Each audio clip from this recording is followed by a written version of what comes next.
Chapter 126, The Rector of St. David's. It is not necessary to explain to our readers the precise locality of the splendid chapel of ease known by the name of St. David's. Suffice it to say that it is situated not 100 miles from Russell or Tavistock Square, and that the clergyman attached to it at the period of which we are writing was the Reverend Reginald Tracy. It was Sunday morning. A crowd of well-dressed persons of both sexes poured into the chapel of St. David's. The street was lined with carriages, and when each in its turn drew up at the door of the sacred edifice, the elite of the aristocracy might have been observed to alight and hasten to form part of the immense congregation assembled to hear the most popular preacher of the day. The interior of the chapel was vast and of a convenient oblong form. It was lofty and beautifully fitted up. On three sides were large and roomy galleries, amphitheatrically arranged with pews. The magnificent organ stood in the gallery over the entrance, and at the further end was the communion table. The pulpit, with its annexed reading desk, stood a little in front of the altar and facing the organ. The pews both of the galleries and the body of the church were provided with soft cushions, for this was a proprietary chapel, and there was but a slender accommodation for the poor. Indeed, this class occupied plain benches in the aisles and were compelled to enter by a small side door, so that they might not mingle with the crowd of elegantly dressed ladies and fashionable gentlemen that poured into the chapel through the grand entrance in front. A policeman maintained order at the side door, which admitted the humbler classes, but two beadles, wearing huge cocked hats and ample blue cloaks, bedizened with broad gold lace and holding gilt wands in their hands, cleared the way for the wealthy, the great, and the proud, who enjoy the privilege of entrance by means of the front gate. "This way, my lord. Pray step this way, my lady," said the polite beadles in their blandest tones. "The pew opener is in attendance, my lord. My lady, here is the hymn book, which your ladyship commanded me to procure for your ladyship. My lord, take care of this step. This door, ladies, if you please. Gentlemen, this way, if you would be so condescending. Yes, sir, certainly, sir. The pew opener will find you a seat, sir, immediately, sir. Ladies, this way is less crowded. You will find the left aisle comparatively empty. My lord, straight forward, if your lordship will be so good. Ladies, the pew opener is in attendance. This way, ladies and gentlemen." And at the side door, the policeman might be heard vociferating in somewhat like the following manner. "Now then, you young woman, where the deuce are you pushing to? Want to get to a good place, eh? What with such a rag of shawl as that there? I'm afeard I can't admit you. Now, boy, stand back or I'll show you the reason why.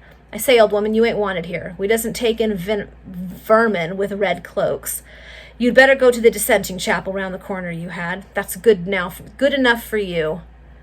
"Hello, what's this mean? A sweep and a Sunday toggery? Come, that's rather too strong, chummy. You toddle off now. Here, young woman, you may come in. You may, 'cause you're very pretty. That way, my dear. Hullo, here comes a feller without a nose. No, that won't do at any price. My orders is particular. No one comes here without a nose.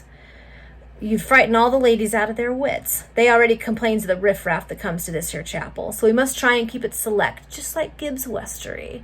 Ha, now then, who's that blackguard a-talking so loud there? It's only me as can talk here at this door, 'cause I'm official, I am. This way, young woman, push the door, my dear. Well, if you ain't married, I'm sure you ought to be. Now then, who's that guffawing like a rhinoceros? I'll clap a stopper on your mug, I will. Come, you back, old chap. No workhouse livery here. This is the wrong shop for the workhouse people. This is, I can tell you. Well, you're a genteel couple, I don't think, coming to a proprietary chapel without no gloves and fists as black as tinkers. Stand back there, boys, and let that young gal with the yellow ribbons come up. She's decent, she is. Yes, my dear, you may go in, my dear. Now then, stand back. No more comes in this morning. The organ's begun." And with these words, the policeman thrust the poor people violently down the steps, entered the chapel, and closed the door in their faces. The interior was crowded throughout, and it was very evident that curiosity and fashion more than devotion had congregated in that chapel, the rank wealth and beauty that fills the pews below and above. The solemn swell of the organ pealed through the sacred edifice, and then arose the morning hymn, sung by a select corps of choristers and by 12 youths belonging to the school of a celebrated professor of music for the millions. The venerable clergyman, with hair as white as his own surplice, occupied the reading desk, and in a pew close by the pulpit was the cynosure that attracted all the eyes, the Reverend Reginald Tracy. The tall, commanding form of this clergyman would have rendered him conspicuous amongst the congregation had no other circumstance tended to endow him with popularity. His countenance was as eminently handsome. His high and open forehead was set off, but not shaded, by dark brown hair, which curled naturally. His hazel eyes beamed with the fire of a brilliant intellect. The Roman nose, small mouth, and well-turned chin formed a profile at once pleasing and commanding, and his large, well-curled whiskers, meeting beneath his chin, confirmed the manly beauty of that proud and imposing countenance. There was a profound but totally unassuming sense of the solemnity of the scene and of the sanctity of his profession in his manner and deportment. His voice did not join in the hymn, but his mind evidently followed the words, as he had from time to time glanced at the book which he held in his hands. Doubtless he was well aware, but nothing in his demeanor seemed to indicate this consciousness, that he was the center of all attraction. Though not as servilely meek or hypocritically austere, he was still surrounded by a halo of religious fervor which commanded the most profound respect. And towards him were turned hundreds of bright eyes, and the glances of fair maids dwelt upon his countenance rather than on their books. The hymn ceased, and the service proceeded. At length the anthem succeeded in communion service, filled the chapel with its solemn echoes, accompanied by the pealing of the magnificent organ. Then a simultaneous sensation pervaded the entire congregation, and all eyes were directed towards the Reverend Reginald Tracy, who was now ascending the steps to the pulpit. The anthem was ended, the congregation resumed their seats, and the preacher commenced. It is not, however, our intention to treat our readers to a sermon. Suffice it to say that the eloquence and matter of the discourse which the Reverend Reginald Tracy delivered upon this occasion were well calculated to sustain his high reputation. But of the attentive audience, no individual seemed to be more deeply impressed with his sermon than Lady Cecilia Harborough, who sat in a pew near the pulpit, next indeed to the one which the clergyman himself had occupied during the former part of the service. She was alone, for on the previous day she had hired that pew for her own especial use. Whenever the eyes of the preacher were turned in the direction where she sat, she appeared to be wiping away tears from her cheeks, for the sermon was on a solemn and pathetic subject. More than once she fancied that he observed her, and her heart beat triumphantly in her bosom. When the sermon was concluded, she remained in her pew, and allowed the rest of the congregation to leave the chapel ere she moved from her seat. At length the sacred edifice was deserted, save by herself and 2 or 3 officials connected with the establishment. In a few minutes the pew opener, an elderly matron-like person, accosted her and said, "If you please, ma'am, the doors will be closed almost directly." Could you oblige me with a glass of water?" faltered Lady Cecilia. "I feel as if I were about to faint." "Oh, certainly, ma'am," answered the pew opener, and she hurried to the vestry. Presently she returned, accompanied by the Reverend Reginald Tracy himself. "Is the lady unwell?" inquired the clergyman of the pew opener as they advanced together toward Lady Cecilia's seat. "She seems very languid, quite overcome, sir," was the answer. "But this is the pew." The clergyman stepped forward and instantly recognized the fair indisposed.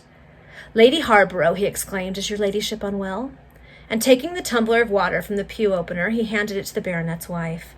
"It is nothing, the heat, I suppose," murmured Lady Cecilia, and she drank a portion of the water. "Thank you, Mr. Tracy, for your attention. I feel much better now."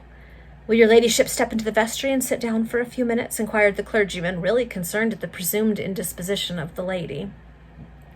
If it would not be indiscreet, I should esteem it a favor," answered Cecilia, still speaking in a tremulous and faltering tone. Reginald Tracy instantly proffered his arm to the lady and conducted her to the vestry, where the venerable clergyman, who had read the service, was calmly discussing a glass of cherry. "I am ashamed, perfectly ashamed, to give you all this trouble, Mr. Tracy," said Cecilia, as she accepted the chair which was offered her. "But the heat of the chapel, and, to tell the truth, the emotions which your beautiful discourse aroused within me, quite overcame me."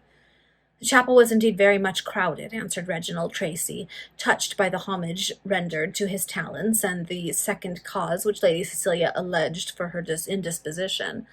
"Nevertheless, this little incident will not in future prevent me from becoming one of the most regular of your congregation," observed Cecilia with a smile. Mr. Tracy bowed and smiled also. Both had brilliant teeth, and it was impossible for either to fail to notice this beautiful feature in each other. "You got nice teeth. So do you." "I feel quite recovered now," said Cecilia after a short pause, "and will return home. I offer you my best thanks for this kind attention on your part. Do not mention it, Lady Harborough, but I cannot permit you to return alone after this indisposition. Allow me to conduct you as far as your door." "I could not think of taking you out of your way. It happens that I have a call to make in Tavistock Square, and am actually going that way," interrupted Reginald Tracy. Lady Cecilia, like a well-bred person as she was, offered no further objection, but accepted the clergyman's escort to her own abode. Okay, chapter's not done. I'm just pondering. I'm trying to decide if this guy really is like kind of arrogant and snotty, or if we're more seeing Lady Cecilia's version of him. We'll see. During the short walk, she rendered herself as agreeable as possible, though purposely conversing upon topics suitable to the Sabbath and to the profession of her companion. She also introduced one or two delicate and apparently unsophisticated allusions to the eloquence which had produced so deep an impression upon a crowded congregation, and the profound attention with which the sermon was received. Then she artfully, but with admirably amused sincerity, questioned Mr. Tracy upon 2 or 3 passages in that discourse, and suffered him to perceive that not one word of it had been lost upon her. Mr. Reginald Tracy was mortal like any other human being, and was not exempt from any of the weaknesses of that mortality. It was impossible for him not to experience a partial sentiment of pride and satisfaction at the impression which his eloquence had evidently made upon a young and beautiful woman, and that feeling became in the least degree more tender by the fact that this young and beautiful woman was leaning upon his arm. Then how could he feel otherwise than flattered when, with her witching eyes upturned towards his countenance, she questioned him, so meekly and so sincerely, as he thought, upon the very passages of his sermon which he himself considered to be the best, and which he had studied to render the most effective. He was flattered, he smiled, and endeavoured to render himself agreeable to so charming a woman. At length they reached the door of Lady Harborough's abode. The siren invited him to walk in, as a matter of course, but Mr. Tracy was compelled to forego that pleasure. He was really engaged elsewhere, or there is no saying but that he might have stepped in only for a few minutes. Lady Cecilia extended her hand to him at parting, and held his for just 2 or 3 moments, while she renewed her thanks for his attention. The action was perfectly natural, and yet the gentle contact of that delicate hand produced upon Reginald Tracy a sensation which he had never before experienced. It seemed to impart a glow of warmth and pleasure to his entire frame. At length they separated, and as the rector of St. David's pursued his walk, he found his mind from time to time wandering away from more serious reflections, and reverting to the half-hour which he had passed so agreeably in the society of Lady Harborough. Okay, that is the end of the chapter. Oh, she is reeling him in, and I want to reach into the book and just say, don't do it. She's bad news. Okay, we'll see where this goes.